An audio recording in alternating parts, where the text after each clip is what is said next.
Hello everyone, आप सभी का स्वागत है आज की वीडियो में हम बात करेंगे इंग्लिश पेडागोजी यानी कि इंग्लिश का शिक्षा शास्त्र जो मैं आपको करा रही थी, जिसमें मैंने आपको 3 चैप्टर करा दिए थे और पूरा का पूरा सिलेबस बता दिया था।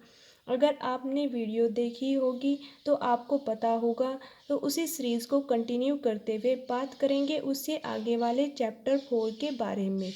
ओके, अगर आपने उससे पहले वाली वीडियो नहीं देखी, पहले उसे देखिएगा ताकि आपको पता चल सके कि हमारा बेसिक कहाँ से शुरू हुआ और आपके एग्ज़ाम में किस प्रकार से क्वेश्चन पूछे जाते हैं। चैप्टर वाइज आए उसी सीरीज़ को कंटिन्यू करते हुए मैं उससे आगे वाले चैप्टर की आज बात करेंगे। ओके, इस वीडियो को आप एंड तक देखते रहिएगा, सारी इन्फॉर्मेशन मिल जाएगी। तो नमस्कार दोस्तों, मेरा नाम रितु सैनी, आप देख रहे हैं Ritu Saini teaching classes of government exam. चलिए शुरू करते हैं आज का टॉपिक। आज का टॉपिक क्या है देखिएगा, ये आपका सिलेबस है पेडागोजी ऑफ लैंग्वेज डेवलपमेंट, यानी कि आप बोल सकते हैं कि पेडागोजी क्या है आपकी इंग्लिश के सिलेबस की, जिसमें आप 3 चैप्टर कर लिए थे। आज देखेंगे 4 chapter. Rule of grammar in learning a language for communicating ideas. कहने का मतलब यह है कि ग्रामर का रूल क्या है लर्निंग और लैंग्वेज के अंदर उसके बारे में बात करेंगे। ओके, ओके, ये था आपका चैप्टर्स 4। तो नोटबुक निकालिएगा, लिख लीजिए आपका आज का चैप्टर्स क्या है। आपका आज का chapter the rule of grammar in learning a language होता क्या है। तो सबसे पहले आपको पता होना चाहिए इंग्लिश ग्रामर कितने प्रकार की होती है, उसे किस प्रकार से यूज करते हैं। उसका पहले आपको बेसिक रूल पता होना चाहिए। कुछ बेसिक इंफॉर्मेशन होती है जिसे क्या कहते हैं, आइए फर्स्ट देख लेते हैं। First of all, it must be remembered that grammar is neither a separate subject और अ सेपरेट डिविजन्स और इंग्लिश टीचिंग अ लर्निंग। कहने का मतलब है कि यहाँ सबसे पहले आपको पता होना चाहिए या रिमेंबर होना चाहिए कि इंग्लिश ग्रामर में क्या होना चाहिए, नाइदर सेपरेटेड सब्जेक्ट नहीं, नाइदर सेपरेटेड सब्जेक्ट, ना ही सेपरेटेड डिवीज़न हो, बल्कि क्या होना चाहिए उसमें आपके टीचिंग इंग्लिश टीचिंग और लर्निंग क्या होना चाहिए, इंग्लिश टीचिंग लर्निंग का एक पार्ट है या हिस्सा है। ना तो वो है आपका नाइदर सेपरेटेड सब्जेक्ट, ना ही है आपका सेपरेटेड डिवीजन। वो इंग्लिश टीचिंग लर्निंग का एक पार्ट है या हिस्सा है। उसे आप अलग अलग अलग विषय के रूप में बच्चों के सामने प्रस्तुत नहीं कर सकते। इंग्लिश ग्रामर या बोल सकते हैं इंग्लिश ग्रामर कॉम्प्रिहेंसिव का ही एक पार्ट होता है अच्छे से रूल सिखाने में। ओके, आइए देखते हैं। क्या है आपका it's help help us to get the feel of language. कहने का मतलब है कि यहाँ पर आपका इंग्लिश ग्रामर जो है वो एसेंशियल पार्ट होता है। वो क्या होता है, एसेंशियल पार्ट होता है। It is a essential part of English grammar का मतलब इंग्लिश ग्रामर जो है वो आपका एसेंशियल पार्ट होता है इंग्लिश कोर्स का। ओके, जो कि हेल्प करता है, it help us to get the feel of language.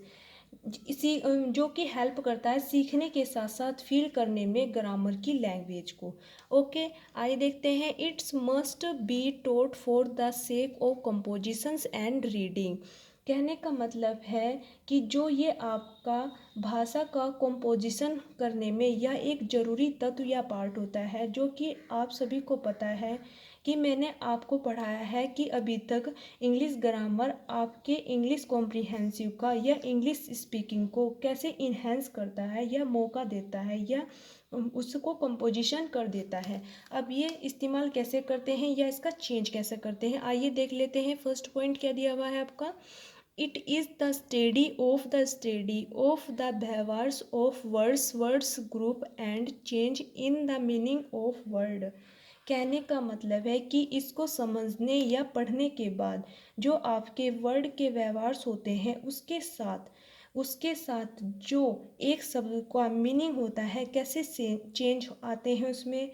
अगर मैं एक सेंटेंस को सिंपल वर्ड में इस्तेमाल करूँ तो क्या मैं आपसे पूछ रही हूँ क्या तुम्हें पता है कि सब्जेक्ट का या फिल इन द ब्लैंक का मतलब। तो वहाँ पर आपको पता चल गया कि मैं आपसे क्या पूछ रही हूँ। तो क्या का मतलब क्या है, ग्रामर में कैसे चेंज आया है। ओके, आइए नेक्स्ट पॉइंट देख लेते हैं। आपका नेक्स्ट पॉइंट क्या है। A child learning of grammar should be gradual and not by insolent rule. कहने का मतलब है कि जो बच्चे के अंदर लर्निंग है वो व्यवहार में लानी चाहिए। क्या मतलब है कि जो बच्चे के अंदर है, अंदर लर्निंग है, उसे क्या लाना चाहिए, व्यवहार में चाहिए। कैसे सिखाते हैं, ये नहीं कि उसे बच्चों को इंसेलेंट रूल देकर बता दिया जाए।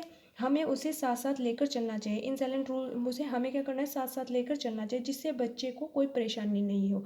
ओके, नेक्स्ट पॉइंट में देखते हैं। इट प्ले अ की rules in developing reading writing speaking and listening skills. Next point में बता रखा है कि आपके इट्स प्ले अ की rules in developing reading writing speaking and listening skills. कहने का मतलब है आपके जो भी लैंग्वेज स्किल्स होते हैं, reading writing speaking and listening, ये सारे के सारे जो रूल को डेवलप करने में या की रूल या चाबी रूल निभाते हैं या महत्वपूर्ण हिस्सा निभाते हैं, इन चारों कौशल को विकसित करने के लिए, जैसे कि हमने आपको पहले ही बता चुके थे। ओके, आपको ये समझ आ गया होगा कि ये क्या होता है। आइए अब बात कर लेते हैं इसके एडवांटेज क्या होते हैं, मतलब इसके लाभ क्या है या प्रॉफिट क्या है। आइए देख लेते हैं। फर्स्ट पॉइंट में क्या दिया है, help to understand the combinations of word. कहा जाता है कि helps to understand the combinations of word. कहने का मतलब यहाँ पर यह है कि मैंने आपको वर्ड्स के बारे में बात की है, क्या और क्या के साथ एक पूरा कॉम्बिनेशन बना दिया है, उसको समझाने में या उसकी मदद करता है, इसलिए बोल दिया है helps to understand combinations of word. Okay, आइए नेक्स्ट पॉइंट देख लेते हैं। Enhance comprehensive skills. साथ ही साथ में एनहेंस स्किल्स को, कहने का मतलब है आपकी जो भाषा होती है, reading writing speaking listening skills जो होती है, ये सारे के सारे को बढ़ाने में या मदद करती है। ओके, आइए नेक्स्ट पॉइंट देख लेते हैं। नेक्स्ट पॉइंट में आपसे क्या पूछा गया है, हेल्प टू स्पीक फ्यूलेटी। साथ में बोलने की जो तीव्रता फ्लुएंटी होती है उसको विकसित करती है। क्या करती है, जो बोलने की तीव्रता होती है उसको विकसित करती है। ओके, आपको ये समझ आ गया होगा। तो ये इसके कुछ इम्पोर्टेंट पॉइंट थे, एडवांटेज थे, इसको ध्यान में रखिएगा। ओके, अब बात कर लेते हैं। ग्रामर्स जो होती है कितने प्रकार की होती है, टू टाइप्स की होती है। फॉर्मल ट्रेडिशनल ग्रामर, फॉर्मल या ट्रेडिशनल ग्रामर, फंक्शनल ग्रामर, जो कि हमने पढ़ा था। कि अगर आपने नहीं पढ़ा है तो मतलब आपकी क्या होती है, टू पार्ट्स की, फॉर्मल ट्रेडिशनल ग्रामर भी कहा जाता है और फंक्शनल ग्रामर भी कहा जाता है। फॉर्मल, आपको बता दें कि फॉर्मल ग्रामर्स क्या होती है, जो हमारी परंपरागत चलती आ रही है पुराने ज़माने से, उसे क्या कहते हैं, फॉर्मल या ट्रेडिशनल ग्रामर। फंक्शनल वो होती है जो हम आपके व्यवहार में कराया जाता है, जैसे कि हिंदी ग्रामर होती है, हम बचपन से ही इस्तेमाल करना शुरू कर लेते हैं, लेकिन हम हिंदी ग्रामर की हमें कभी क्लास नहीं ली जाती, तो उसी को हम फंक्शनल ग्रामर या व्यवहारिक व्याकरण बोलते हैं। आपको हम नेक्स्ट वीडियो में आपको समझा देंगे कि फंक्शनल ग्रामर और ट्रेडिशनल ग्रामर क्या होती है। आप लोगों को अच्छे तरीके से समझाऊंगी, आप टेंशन मत लीजिएगा।